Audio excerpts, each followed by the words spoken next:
Zaheer is the Dean of the Carlson School of Management at the University of Minnesota, where she also holds the Elmer L. Andersen Chair in Global Corporate Social Responsibility. She joined the university in 1991 as an assistant professor after earning her PhD at the Sloan School of Management at MIT, and she became the Dean of the Carlson School in 2012. Prior to academia, Shri worked for multinationals such as Tata Consulting Services. She also reported on politics and business from India and Nigeria for Business International. These experiences provided the foundation for her research in international business, as well as leading the Carlson School's engagement with the corporate community.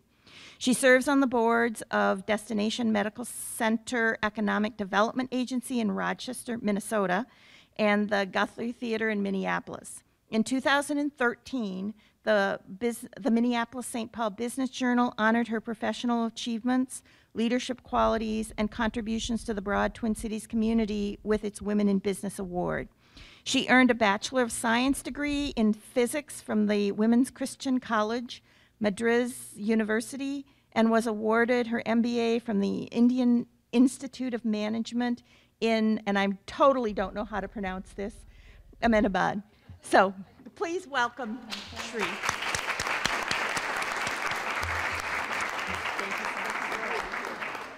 Thanks for inviting me. Well, thanks for inviting me. It's an absolute pleasure to be here. Now, how many of you have a University of Minnesota degree yourself or a close family friend who has a University of Minnesota degree? Okay. I rest my case. I think I don't have to give the rest of the speech. But, you know, it's an absolute pleasure to be here. One of my joys in my job as a dean is to just get out and meet with people from the community, from business, because the extent of connection is just incredible. I mean, every time I go, I'm amazed at the depth of the connection between the corporate community, the business community, the entrepreneurial community, and the University of Minnesota. This summer, as many of you would know, CNBC named Minnesota the #1 state to do business in. And we also, you know, pretty recently there was also an Atlantic Monthly interview which talked about Minneapolis, the miracle of Minneapolis. Actually, they meant greater Minneapolis. It's not just Minneapolis. It includes Bloomington, I'm sure. And it's...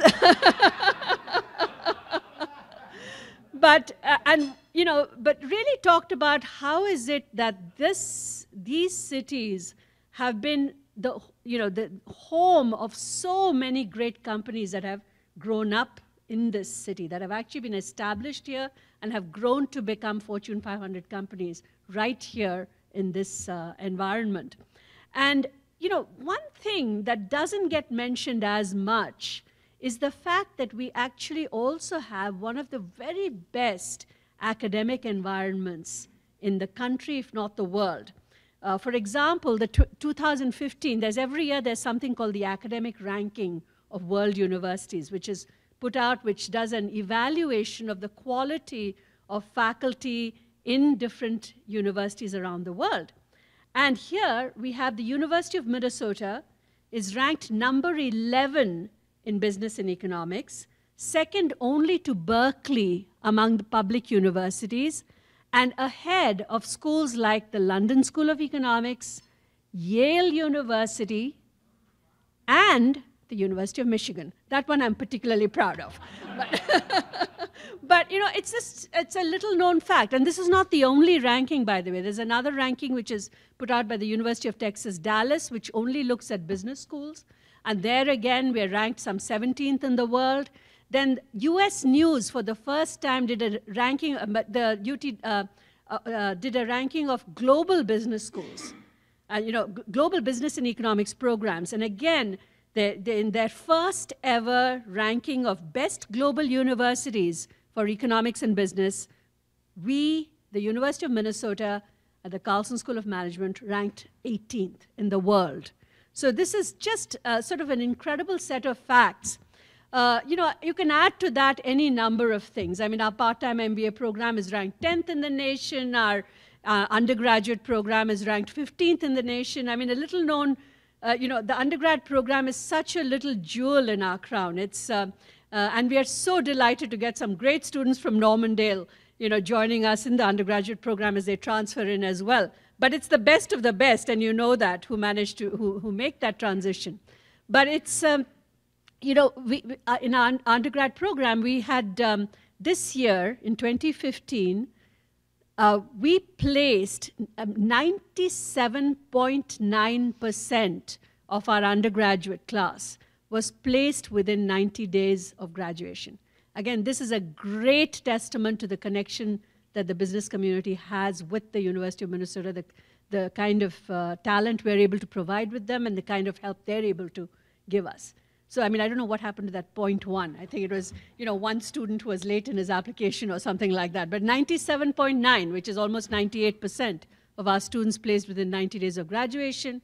4- and 5-year graduation rates, again, this year, 82% 4-year graduation rate in business in our Carlson School undergrads, 91% 5-year graduation rates. So these are just incredibly strong stats, and and we have, I hope, we are very proud of them, and we are very proud of this community that has helped us get there. So that's really something that I want to talk about a little bit.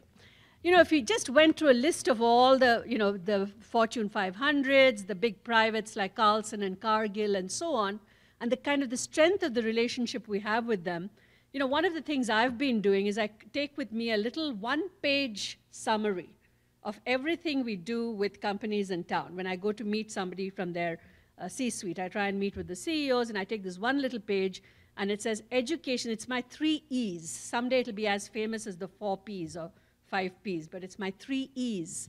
And it's education, it's employment, it's engagement. And if you just pick a couple of firms in our neighborhood, household names, you pick 3M, for instance. We, just on education, they have sent more than, I believe, 100 of their employees have gone through our MBA programs in the last 7 years. They've recruited 50 of our graduates in the last 5 years. And we have close to 700 alumni. And this is just the Carlson School. I'm not talking about the University of Minnesota here. The Carlson School of Management has 700 known alumni working at 3M. So this is just one example. Not only that, there are about 12 of their senior executives serving on boards with us. You may not know this, but we have 24 corporate boards that operate at the Carlson School of Management. Everything from a board that helps the Institute for Research in Marketing, to the Home Center for Entrepreneurship, to the Supply Chain and Operations Board. So on any day you walk into the school, there is so much corporate presence, so much presence of business people helping our students, helping our faculty design curricula, working with our students on projects. It is just an incredible sort of level of connection. Another example, very much closer to your home, is Toro, and which is a Bloomington-based company. And again, if you look at the 3 from Toro, and just in the last 7 years, let's see. I just have to look up the Toro stats. It's just virtually every year, Toro has sent one of their up-and-coming employees to our part-time or executive MBA programs. There are more than 60 Carlson School alumni in its headquarters, including its Chief Executive Officer, Mike Huffman, the Chief Financial Officer, the Chief Accounting Officer, and 6 other vice presidents. And this is just all in, around the corner on Penn Avenue, if you will. Again, in terms of engagement, as with 3M, Toro's leadership has been incredibly generous with their time, and they're serving on 6 different advisory boards out of the 24 that I had mentioned with us. So they've hosted numerous corporate visits, hired our enterprise brands and consulting enterprise students to do projects with them. They've been just an incredible partner to our Carlson Global Institute in providing global business practicums as well. And this summer, they committed $2 million to establish an endowed chair. And it was the Toro company, David M. Lilly Chair in Human Resources, honoring David Lilly, who had been their CEO for over 24 years and then came on to become a dean at the Carlson School and then went on to actually also work at the University of Minnesota as a vice president in finance. So there's all this incredible, a strength of connection between a company like Toro and us, and companies like 3M and us. But it's not just about Fortune 500s. At the Carlson School, we really are committed to making this one of the best states in the world to start a business. We want to encourage our entrepreneurs. And, we've been hosting the Minnesota Cup. This is the 11th year we hosted the Minnesota Cup. Again, we get more than 1,200 entries every year. Over the 11 years, I think 10,000 entrepreneurs have benefited from participating in the Minnesota Cup. They've raised close to $200 million of funding. They've, the finalists among them have gone on to, get all kinds of mentoring and help. So this has been a huge, huge success story for us in terms of what we're trying to do. And the sort of the spillovers in terms of our own students starting businesses, starting social impact enterprises, not just here but around the world, has been phenomenal. So if you bear with me, I'll show you a 2-minute video of one of these undergraduate students of ours. It's a guy from Green Bay, Wisconsin, called Steele Lorenz. And he's done stuff which I think you'll feel very proud of.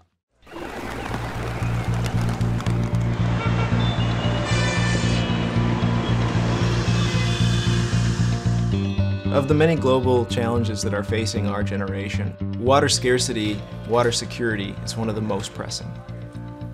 As we were looking at water issues in India, we got really excited about a technology called drip irrigation. We wanted to start MyRain to be able to bring this and other technologies to the rest of the 95% of Indians who could really benefit from these kinds of technologies.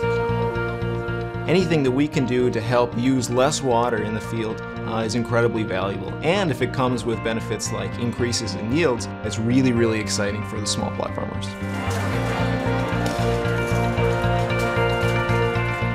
Social entrepreneurship for me was a complete surprise. That was not something that I had planned on before I enrolled in the Carlson School of Management, but it was through the opportunities that I had that really not only turned me on to entrepreneurship, but it also got me excited about global challenges that are facing our generation. My education at the Carlson School gave me the skills to lead MyRain. An international perspective is incredibly important in your education.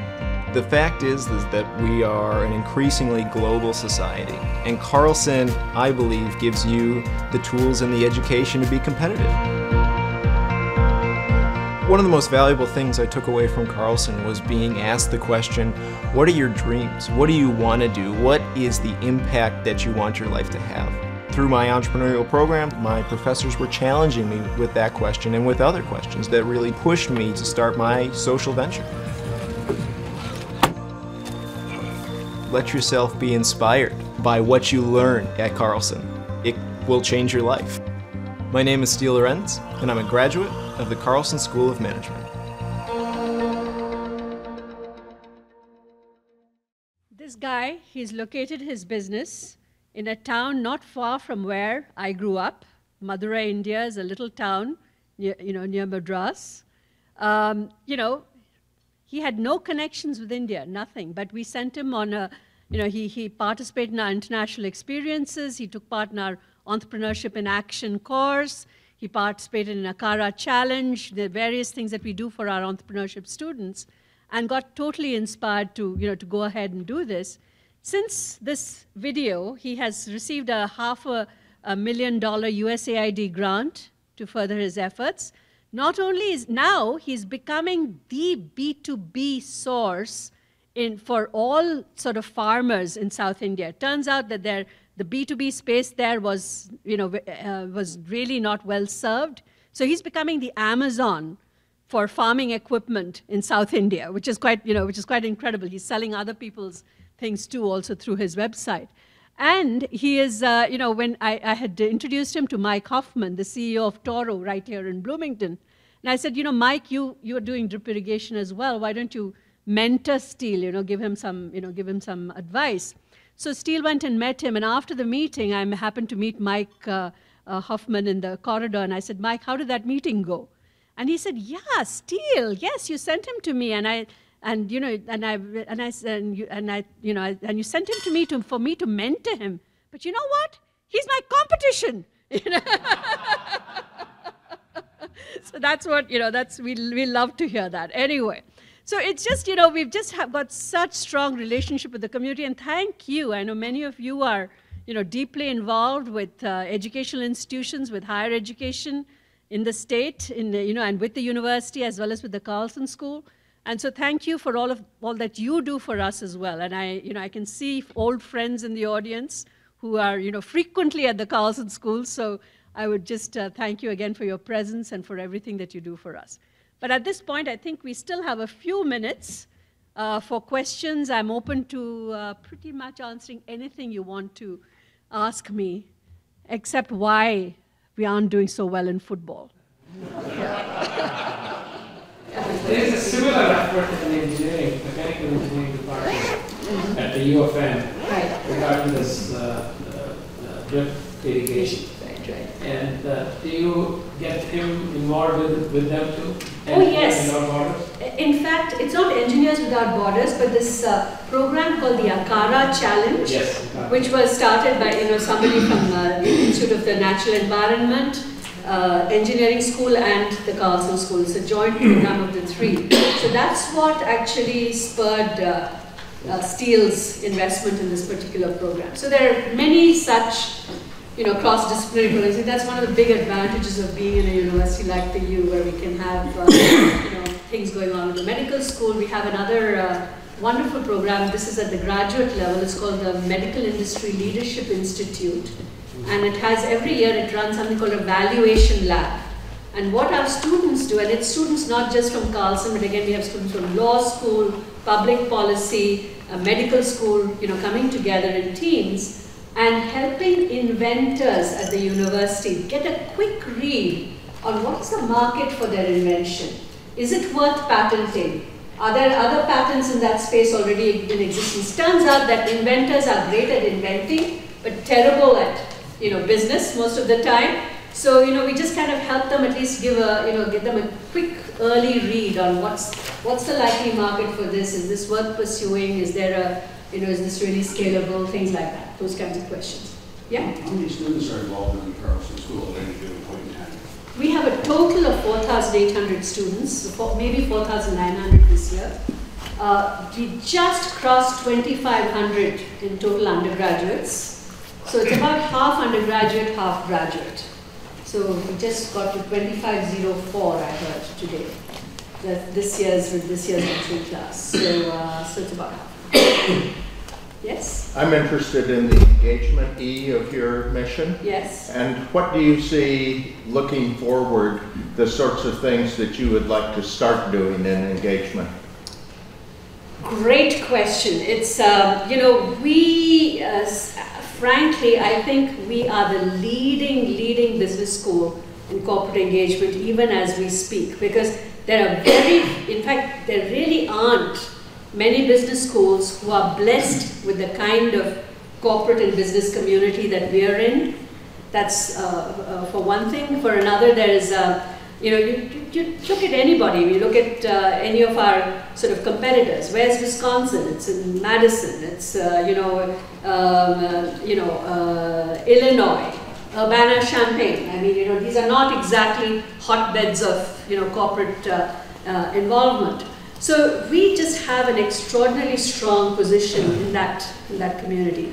Going forward, I think there is, one thing we've discovered, we have these programs called enterprises for our MBA students. Basically, every MBA student who walks in through our door has to go through this, what we call a full-time MBAs, has to go through one of 4 enterprises: a consulting enterprise, a brands enterprise, a ventures enterprise, or a funds enterprise. In the funds enterprise, they're managing $40 million of real client money into mutual funds, which are subject to SEC rules, all the rest of it.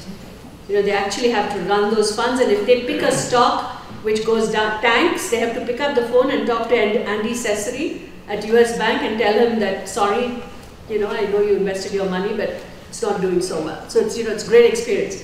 consulting enterprise, they're working on projects that companies, you know, firms like Toro and Strons and, you know, all of the great companies around here are, you know, give our students to do. So what we want to do, we've right now about 20% of the seats in the MBA enterprises are reserved for undergrads. And those undergrads who get in, it's a highly competitive process to get into enterprises, do extraordinarily well. And we want to be able to roll out more of this to more undergraduates, because undergraduates, it's a, you know, we have to scale it up because it's a much larger population.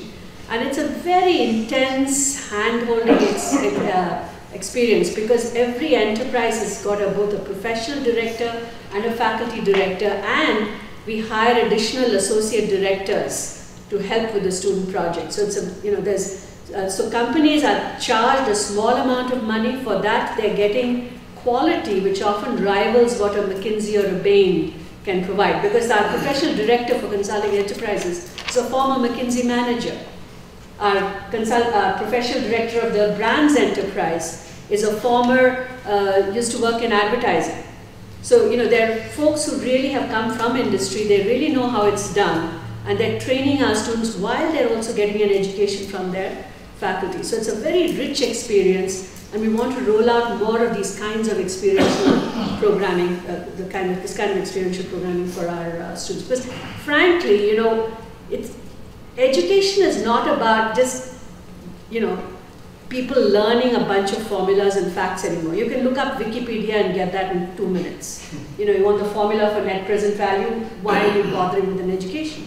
I think the real value of education is this kind of intense, place-based, you know, application-oriented learning, which embeds that learning in them. I mean, yes, you can look up that formula on Wikipedia, but if you've applied it in 3 different contexts and evaluated 3 different projects for Best Buy while you're doing it, then, you know, that makes a huge difference. So that's kind of what we're trying to do. Shri, would you be happy to stay around for additional questions if people have questions? Perfect. Thank you so much. And Shri, you need to stay here for another minute. You do. Okay, so in appreciation for your speaking presentation today, a donation to End Polio will be made in your name to End Polio Now, which is the signature project of Rotary International. In the early 1980s, there were 400,000 of cases of polio in the world each year, and Rotary decided to join with other organizations to lead the eradication of polio in the world. We are so close to eradicating this devastating disease. In 2015, we've had 39 cases limited to 2 countries, Pakistan and Afghanistan. Success over polio will help fuel the energy for what people of the world can do when we work together. And here is a certificate. Thank you. Talking about your presentation today, and here is a Rotary and Polio Now pin for you. So thank you so much. Thank you. Thank you so much.